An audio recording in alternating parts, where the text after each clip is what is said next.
Title: The East Wing Recording. You don't hear the worst parts of this recording until the second listen. That's what they told me anyway.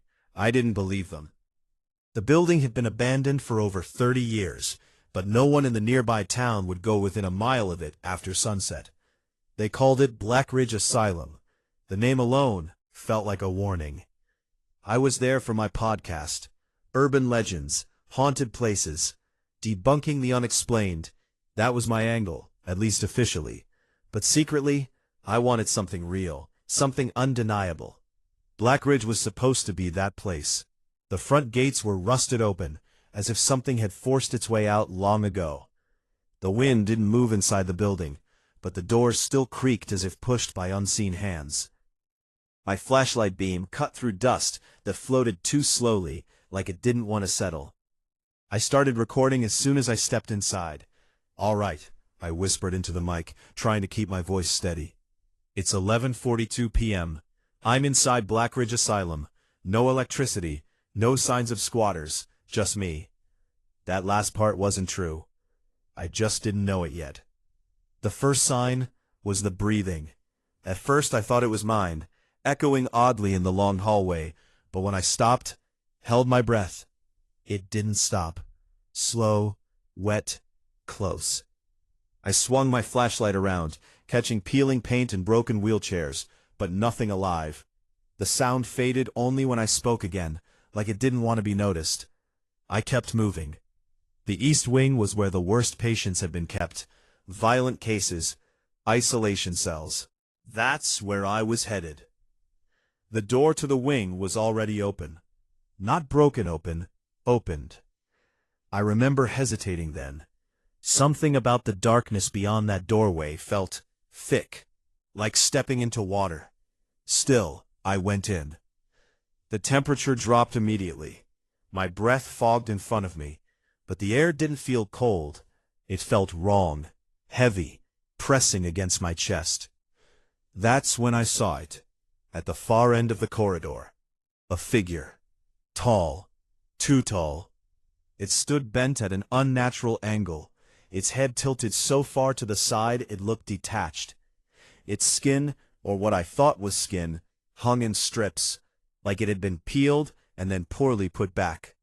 And its eyes, they reflected my light, but not like human eyes. They shimmered, like something moving behind them. I froze. It didn't. It moved without walking, jerking forward in sudden broken shifts, like frames missing from reality. Closer, closer. I couldn't hear footsteps, just that breathing again, only louder now. I ran. I don't remember turning corners. I don't remember how long I ran, but I know this: I never stopped hearing it behind me. At one point, I glanced back. It was right there, not chasing, following, calmly, as if it knew I had nowhere to go. I ducked into one of the patient rooms and slammed the door shut. The lock was broken, so I held it closed with my body, every muscle screaming. The breathing stopped. Silence filled the room so completely it rang in my ears. And then, a voice, right next to me. "You came back." I spun around. The room was empty, but the voice had been right there, not in my head, in the air. That's when I noticed the mirror. It was mounted on the wall behind me, cracked, but intact enough to reflect the room. Except, it didn't show me alone. The thing was standing directly behind me, in the reflection. Its head leaned over my shoulder, impossibly close, its hollow eyes staring straight into mine. But when I turned, nothing. The mirror again, closer now, its face splitting into something like a grin, too wide, too deep, stretching beyond what skin should allow. I stumbled back, knocking over a rusted bed frame. The door creaked open. It was in the hallway again, blocking the exit, waiting. "Please," I whispered.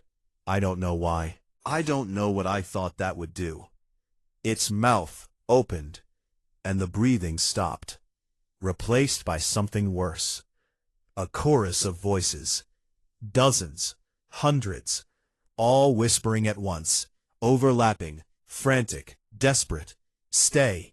Don't leave. Join us. The lights on my recorder flickered. Static flooded my headphones. And then, everything went black. They found my equipment the next morning, just inside the East Wing entrance. No sign of me. No footprints leading out. Just the recorder, still running. When they played it back, most of what I've told you was there. But there was something else. Something I didn't hear that night. At the very end of the recording, after the static, after the silence, there's a sound. A voice. My voice. Soft. Calm. Right next to the microphone. Saying, "I'm still here." If you're listening to this now, really listening, you might hear it too. Not in the recording, behind you.